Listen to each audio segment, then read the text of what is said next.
Electric vehicle revolution లో మీరు కూడా పాలు భాగస్తులు కండి. ఎలక్ట్రిక్ వెహికల్ రెవల్యూషన్స్ లో వచ్చినటువంటి అవకాశాలను మీరు కూడా అందిపించుకోండి.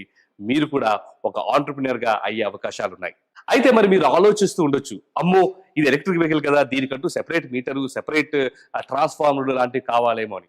చెప్తున్నాం కదండి, ఇది యూనివర్సల్ చార్జర్ 3.3 కిలోవాట్ దీని యొక్క డిమాండ్. అంటే ఇప్పుడు సాధారణంగా ఇళ్లలో చూసుకున్నట్లయితే ప్రతి ఇంటికి కూడా కాంట్రాక్ట్ లోడ్ కానీ డిమాండ్ లోడ్ కానీ ఇంచుమించు 5 to 7 కిలోవాట్ ఉంటుంది. కాబట్టి మీరు ఎటువంటి ఎడిషనల్ పర్మిషన్స్ లేకుండానే, ఎటువంటి ఎడిషనల్ అప్లికేషన్స్ లేకుండానే దీన్ని పెట్టుకోవచ్చు, వాడుకోవచ్చు. రెండు, మీరు గమనించినట్లయితే మనం ఇక్కడ వాడింది ఇండస్ట్రియల్ సాకెట్స్. ఈ ఇండస్ట్రియల్ సాకెట్ వాడడం వల్ల మనకు వచ్చే మరి అడ్వాంటేజ్ ఏంటంటే షార్ట్ సర్క్యూట్స్ అవ్వడం కానీ, లేకపోతే ఎక్కువ కరెంట్ రావడం వల్ల ఆ యొక్క పిన్స్ కాలిపోవడం కానీ అటువంటివి జరగవు. చూసారా ఇక్కడ ఎంత థిక్ పిన్స్ ఉన్నాయో. సో అటువంటివి జరగకపోవడం మూలాన ఏమవుతుందంటే మనకి సేఫ్టీ అనేది కంప్లీట్లీ టేకెన్ కేర్. అంతేకాకుండా మనకు ఒక ఫ్యూజ్ ఉంది, తర్వాత ఇక్కడ మనకి ఎమర్జెన్సీ స్టాప్ ఉంది. ఒకవేళ ఎటువంటి పరిస్థితుల్లోనైనా ఏమైనా అవుతుంది అని భయపడినప్పుడు ఈ యొక్క ఎమర్జెన్సీ స్టాప్ ని ఇట్లా తిప్పి లాగంగానే మొత్తం వెహికల్ అంతా కూడా, మొత్తం చార్జర్ అంతా కూడా సేఫ్ గా వెళ్ళిపోతుంది.